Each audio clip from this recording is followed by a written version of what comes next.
don't have a lot of snacks on photo shoots. I'm really scared. Look at me, I'm wearing a white suit. Like I'm just too messy to possibly eat snacks while in very fancy clothing that I do. When we take a closer look at the numbers and the audience reactions, it becomes very clear that families across the country were eager and willing to head straight to the box office to support something wholesome, fun, and imaginative, like the Minecraft movie. It wasn't just a film, it was an event. Parents, kids, and even longtime gamers were lining up, excited to see their favorite blocky world brought to life on the big screen. The energy around it was infectious. People were smiling, cheering, posting about it online, sharing memes, and genuinely enjoying the experience. It was the kind of movie that united families and friends under one roof, celebrating creativity and nostalgia. On the other hand, Rachel Zegler's Snow White couldn't be further from that experience. The film has been on a downward spiral from the moment it was released. It's not just underperforming, it's collapsing. The numbers tell the story. People simply aren't buying into it. They're not going to see it, they're not recommending it, and they're certainly not enjoying it. In fact, the Minecraft movie in the United States alone made more in a single weekend than Snow White managed to pull in globally after 3 full weekends. That's not just a stumble, that's a total implosion at the box office. Laughter, it's almost painful to watch. Rachel Zegler has become, in many ways, the only person still trying to defend the project, standing alone in a storm of criticism and mockery. The level of humiliation Disney must be feeling right now is hard to describe. Meanwhile, over in Minecraft's world, audiences are having an absolute blast. The film is getting standing ovations, waves of applause, and positive word of mouth. It's colorful, funny, lighthearted, everything Disney used to be known for. Applause. Rachel has publicly said she doesn't want to seem ungrateful for the opportunities she's been given. She's talked about how she can be living her dream while also dealing with the dark side of fame, the online hate, the death threats, and the overwhelming negativity. But even setting that aside, the reviews for Snow White have been merciless. What's especially shocking is that these harsh critiques aren't coming from people with an anti-Disney agenda, or from critics on the other side of the political spectrum. They're coming from the very audience that should have been Disney's strongest supporters, fans who normally rally behind progressive storytelling and diversity-focused remakes. Yet even they can't defend this one. The general consensus? The movie just isn't good. At this stage, it's nearly impossible to imagine Snow White making any kind of comeback. What was supposed to be an epic showdown between Warner Brothers, Minecraft, and Disney's Snow White has turned into something more like a one-sided blowout. Minecraft didn't just win, it obliterated the competition. Watching the contrast between the two releases has been downright fascinating, and in a way, a little funny. There's no denying that Snow White 2025 will go down in history as one of Disney's greatest cinematic disasters. A massive box office flop and a cautionary tale about how to ruin a beloved classic. Industry analysts are already calling it one of the worst performing live-action remakes ever made. Critics describe it as a confused, ideologically overloaded mess. A film that traded heart and charm for lectures and politics. It feels less like a fairy tale and more like a Twitter thread turned into a screenplay. And at the center of all this chaos stands Rachel Zegler, the outspoken star who became the symbol of the controversy. Disney's Snow White doesn't just have a storytelling problem, it has an identity crisis. One outlet humorously put it, "Over in the kingdom of crumbling crowns, Disney's Snow White dropped like an enchanted apple." Zegler once confidently declared that audiences would line up to see anything she did. But the sad irony is that the only person standing in line for Snow White appears to have been Zegler herself. Her portrayal of Snow White has been widely criticized as grating and unlikable, not because she's a bad actress, but because she never seemed to believe in the character. Her earlier interviews painted Snow White as outdated, dismissing the prince and the original story's themes. "She doesn't need a prince," Zegler said, "and she's not surrounded by 7 weird men." That statement alone alienated huge portions of the audience who grew up loving the fairy tale for what it was. Instead of dwarfs, viewers got a group of CGI-generated magical creatures that added nothing to the story. By the time the Minecraft movie hit theaters, the difference between the two films couldn't have been clearer. Disney's Snow White wasn't just struggling, it was collapsing in real time. The Minecraft movie came in like a cultural earthquake, shaking up the entire box office. The results speak for themselves. Minecraft earned an astonishing $60 million on Saturday alone, while Snow White barely scraped together $2 million. On opening weekend, Minecraft bulldozed its way to a staggering $300 million global debut, while Snow White limped along at around $77 million after several exhausting weeks of decline. In total, Minecraft brought in about $157 million domestically and another $144 million internationally. And that's only the beginning. Meanwhile, Snow White has become a meme, a punchline, and a warning sign to studios about what happens when you lose touch with your audience. The irony is poetic. A movie based on a video game released over a decade ago, a game about creativity, imagination, and teamwork, completely crushed one of Disney's most modernized remakes. It's poetic justice in a way. The Minecraft video game, which first launched in 2011, has sold more than 300 million copies worldwide. It represents fun, community, and universal appeal. Everything that used to define Disney magic. Now, the Minecraft movie is carrying that same spirit forward, while Snow White becomes a sobering reminder that audiences don't want lectures or politics in their fairy tales. They just want to be entertained. The Minecraft movie didn't just attract ticket buyers, it built an entire movement around it. It had a genuine fan base, a passionate community, and a long-standing player culture that actually cared. The film tapped into something real, something nostalgic. In theory, Snow White should have had that same kind of magic. After all, Snow White is the film that built Disney into what it is today, the cornerstone of the company, the origin of the Disney princess legacy. It's a billion-dollar intellectual property, a piece of cinematic history. If Disney had stayed faithful to the original story, the one that started it all, Snow White could have easily become another billion-dollar blockbuster. Instead, the contrast between the two films couldn't have been more humiliating. The moment Minecraft's box office numbers came in, it was like the entire industry froze. Analysts went silent. Social media critics erupted with laughter. The embarrassment was complete. Reports started circulating that Rachel Zegler, blindsided by how badly the movie had tanked in comparison, broke down behind the scenes. She had tried to rebrand a classic fairy tale into a modern feminist manifesto and got steamrolled by a bunch of pixelated blocks. People online were ruthless. Oh wow, Snow White flopped. Who could have seen that coming? One viral post read. And really, who was surprised? Disney had cast one of the most polarizing, least relatable figures in Hollywood. Someone critics say often comes off as insincere, out of touch, and overly combative. When even Hollywood, the land of egos and excess, finds you hard to like, you know there's a problem. Ironically, while critics doubted Minecraft, calling it too simple, too childish, and too YouTube-like to ever succeed as a feature film, they failed to see what was actually happening. They underestimated the cultural footprint Minecraft had left behind. Since its debut in 2011, millions of kids, teens, and adults have spent over a decade building virtual worlds together. It wasn't just a game. It was a shared language, a creative universe that connected generations. It had heart, nostalgia, and charm. Everything Snow White was missing. And most importantly, Minecraft offered what Snow White had forgotten: pure, uncomplicated fun. Chicken! Applause. Families poured into theaters in massive numbers. Teens cheered, parents smiled, and social media platforms like TikTok and X exploded with memes, edits, and fan tributes celebrating what had quickly become one of the year's biggest cultural moments. Minecraft wasn't just a hit, it was an event. Meanwhile, Snow White had turned into a global punchline. Rachel Zegler unfortunately didn't make things any better. Her press tour became a train wreck from the very start. Every new clip that surfaced online seemed to dig the hole deeper.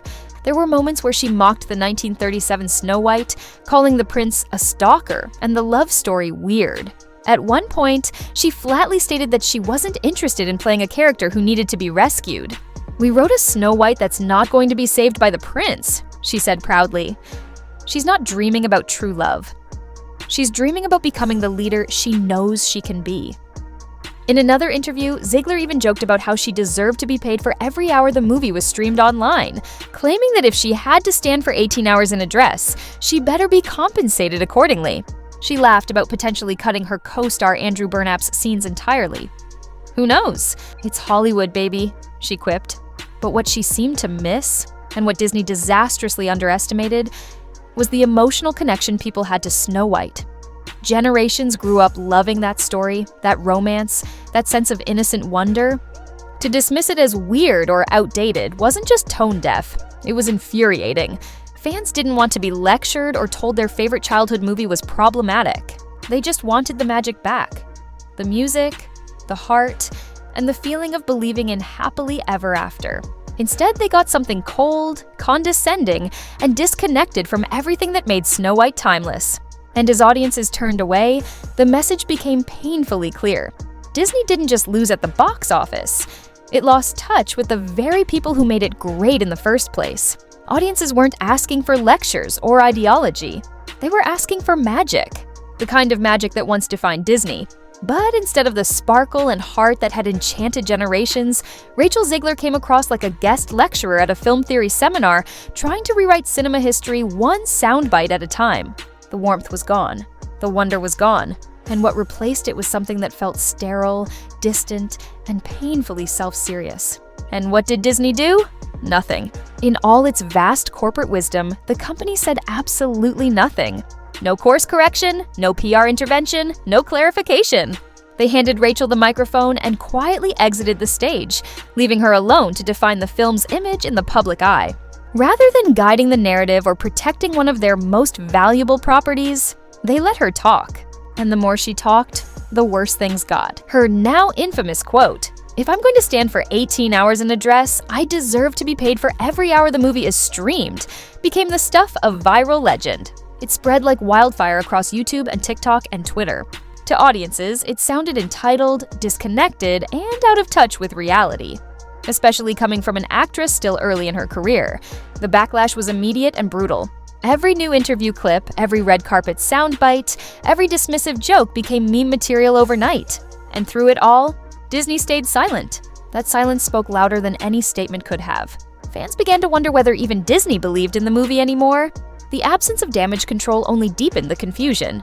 Who exactly was this Snow White supposed to be for? Gone was the prince, erased. Gone were the dwarfs, replaced by CGI magical creatures. Gone was the timeless romance that had once melted hearts around the world. What remained was something sanitized, sterilized, and strangely hollow.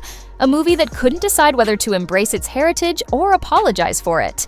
The whimsy, the innocence, the sense of awe that once defined Disney's first princess had been replaced with something that felt like an after-school special about leadership and empowerment, but without the soul to make it resonate. By the time Snow White finally limped into theaters, the damage was irreversible. The backlash had grown beyond internet mockery. It had become a cultural rejection. Families didn't just skip the movie, they actively avoided it. Moviegoers passed it up without a second thought. And when the box office numbers arrived, the truth was undeniable. In an era when live-action Disney remakes regularly cleared the billion-dollar mark, Snow White couldn't even reach $100 million in its opening weeks. It was a catastrophic miss. Meanwhile, over at Warner Brothers, Minecraft was doing the exact opposite. It was the very definition of simplicity done right. Bright, sincere, and joyful. The contrast was devastating. Snow White had become a warning, Minecraft a celebration. It wasn't just a box office defeat, it was a referendum. A message from audiences around the world saying, respect the classics, or risk becoming irrelevant. Rachel Zegler's name may have been on the marquee, but it wasn't just her performance that doomed the film. It was her words, Disney's silence, and the creative team's total misunderstanding of what made Snow White magical in the first place. Behind the scenes, insiders described chaos within Disney's own walls. Boardroom tension, creative confusion, and endless rewrites. What began as a straightforward live-action remake slowly mutated into something unrecognizable. Multiple script revisions stripped away the heart and replaced it with awkward moral lectures and modern talking points that didn't fit the story. According to reports, each rewrite pulled the film further away from the emotional simplicity that made the 1937 original timeless. Instead of whimsy and innocence, the focus shifted to messaging. Long, self-aware lines that played more like TED Talks than fairy tale dialogue. The magic mirror might as well have been replaced by a PowerPoint presentation. And that's where everything fell apart. Fans didn't go to theaters to be taught lessons about leadership or privilege. They went to feel something, to be swept away. to escape into a story that reminded them of childhood. Instead, they walked out confused, frustrated, and underwhelmed. As Snow White crumbled, another movie, one based on a game about mining blocks, was doing the exact opposite. Minecraft roared into theaters with the excitement of a pop concert. The energy was electric. Families filled seats, kids screamed with joy, and adults couldn't help but smile. Jack Black's voice performance, full of humor, charm, and his signature comic timing, turned the movie into a genuine crowd pleaser. Where Snow White lectured, Minecraft celebrated. Where Disney's remakes scolded audiences, Warner Brothers' adaptation embraced them. And by the end of opening weekend, the message from the movie-going public couldn't have been clearer. People don't want politics in their fairy tales, they just want to have fun. Audiences, especially families, flooded into theaters with excitement, laughter, and energy that felt almost nostalgic. Parents brought their kids, teens came in groups, and for the first time in a while, movie theaters felt alive again.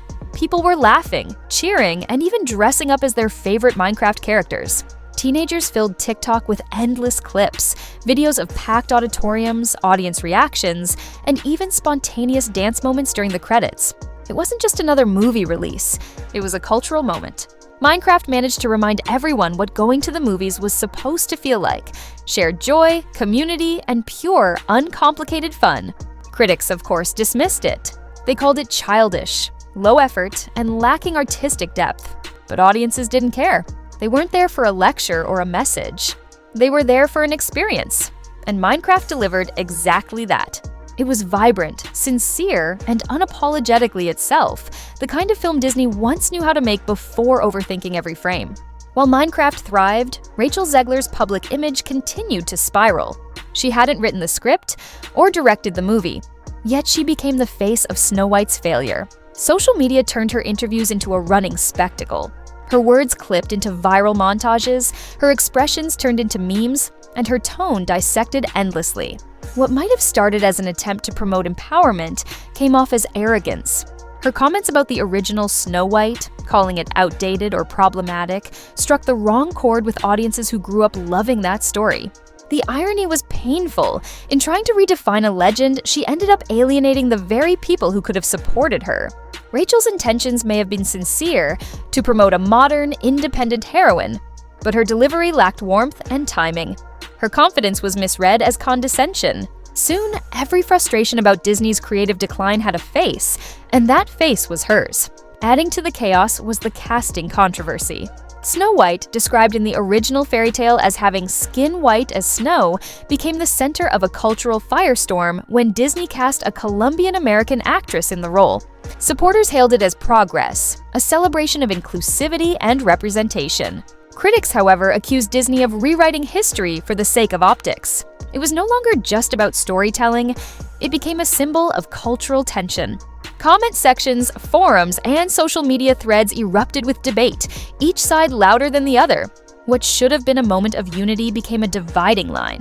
But the real issue wasn't Rachel's background, it was Disney's handling of the narrative.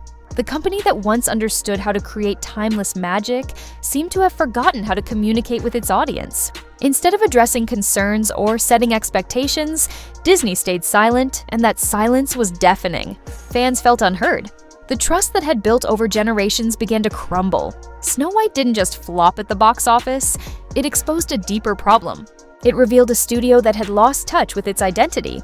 For decades, Disney represented wonder, hope, and the power of dreams. But now, it seemed more interested in lecturing its audience than enchanting them. Viewers weren't just rejecting one movie, they were rejecting a mindset, one that prioritized politics over passion, messaging over magic. In contrast, Minecraft's success felt like a cultural reset. It didn't overpromise or overthink. It just gave audiences a good time. Kids loved it. Parents loved it. Teenagers turned it into a meme.